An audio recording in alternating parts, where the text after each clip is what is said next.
This is what you get when you leave your Invisalign retainers in while drinking a lot of coffee.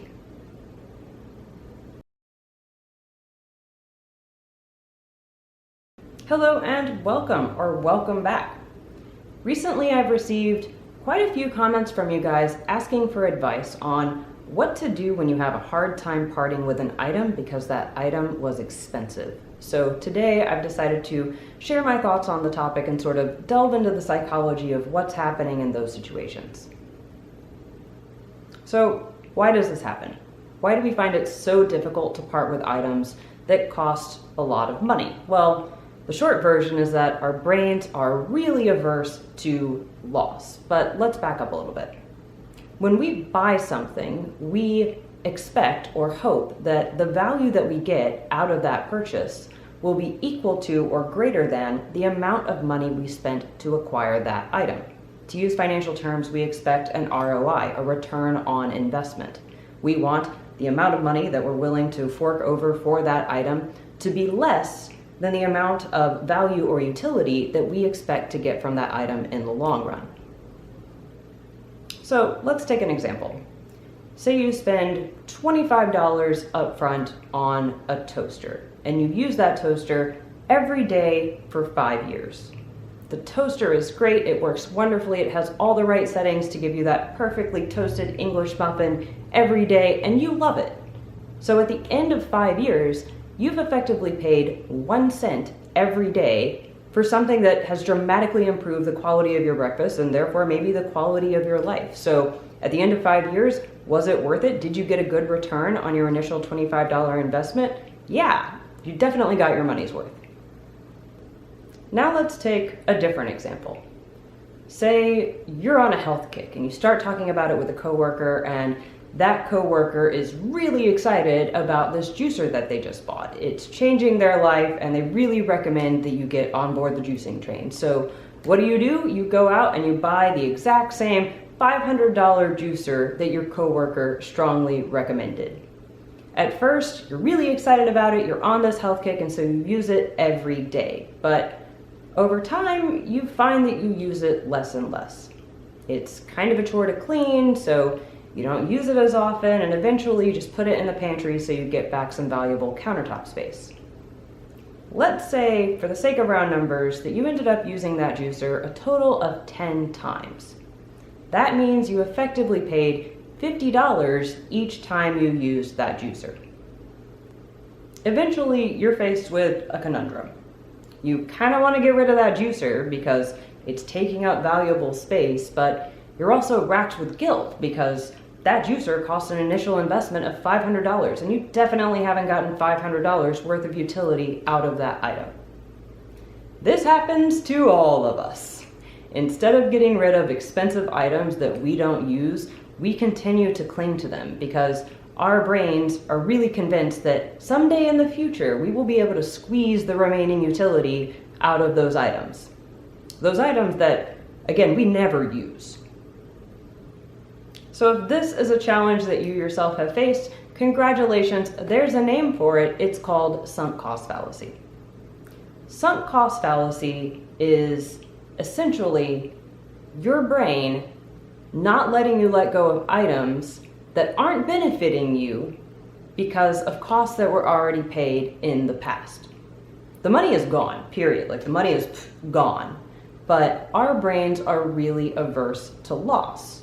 And so if we have items, especially items that were expensive, that we haven't gotten our money's worth out of, then our brains are incredibly reluctant to let those things go.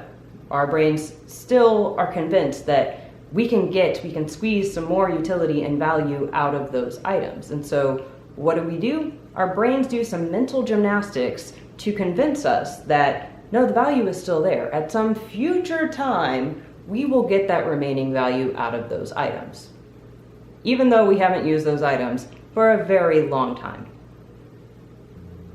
Now, especially if you're into decluttering and minimalism, then it's incredibly likely that you have succumbed to sunk cost fallacy at some point. I definitely have. Sunk cost fallacy makes us irrationally keep things like that $200 pair of jeans that we never wear because they don't fit, they're too tight, but because they were expensive, we convince ourselves that we should keep them. They're a really nice pair of jeans, and maybe one day in the future we'll actually be able to fit back into them. Now, I think it's also worth noting that sunk cost fallacy can kind of be stronger. It can be compounded, and the guilt of like getting rid of those expensive items can be compounded, especially if those items were on sale. Again, our brains are incredibly averse to loss. So let's say we bought those pair of jeans for $200, but they were marked down from $300. Our brains, which hate loss, will actually view the value of those jeans to be $300, even though we only ever paid $200 for it, and that will make it even harder to let some of those items go. So cool, there's a name for it, but what do we actually do about it?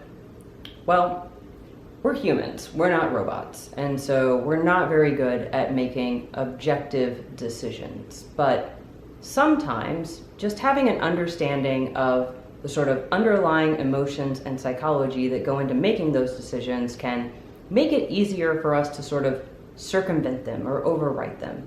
So it's entirely possible that just sort of now understanding that this is how our brains behave can make it easier for you to identify that challenge whenever you come up against it and say, nope, I'm not going to succumb to sunk cost fallacy. I know what's going on here. I'm not going to be tricked. I'm going to get rid of those jeans or that juicer or whatever.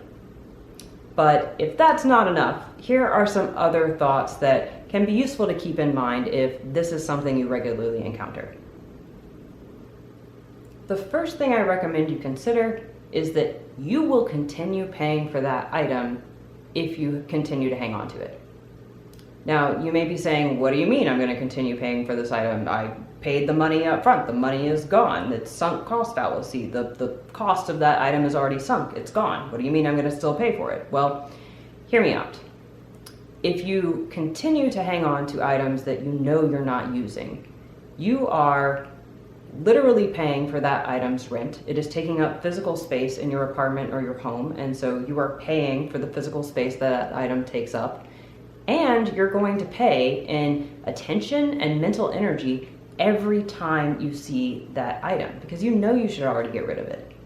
So what happens? I've described this in other videos, but it's really a sort of psychological no-win situation. You're going to feel guilty for keeping that item because you know you don't need it, and you'll feel guilty for getting rid of that item because you haven't yet gotten your money's worth.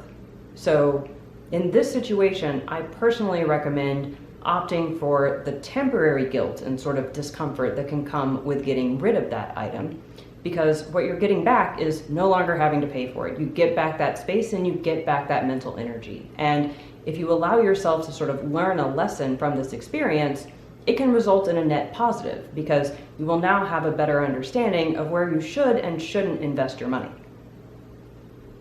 Another thing that may be useful to consider is to think about your possessions as though you rent them. You don't own them outright. So if you take the purchase price of an item and divide it by the number of times that you used it, you get the price per use of that item. Now, this exercise may be especially useful whenever you're still in the process of buying an item to determine whether or not that purchase makes sense for you. But it's also something that we can sort of employ after the fact, after we've made those purchases. Doing this may show us, yes, I have definitely gotten my money's worth out of that shirt. I wore it 75 days out of the year, so my price per use was X, and I've definitely gotten my money's worth.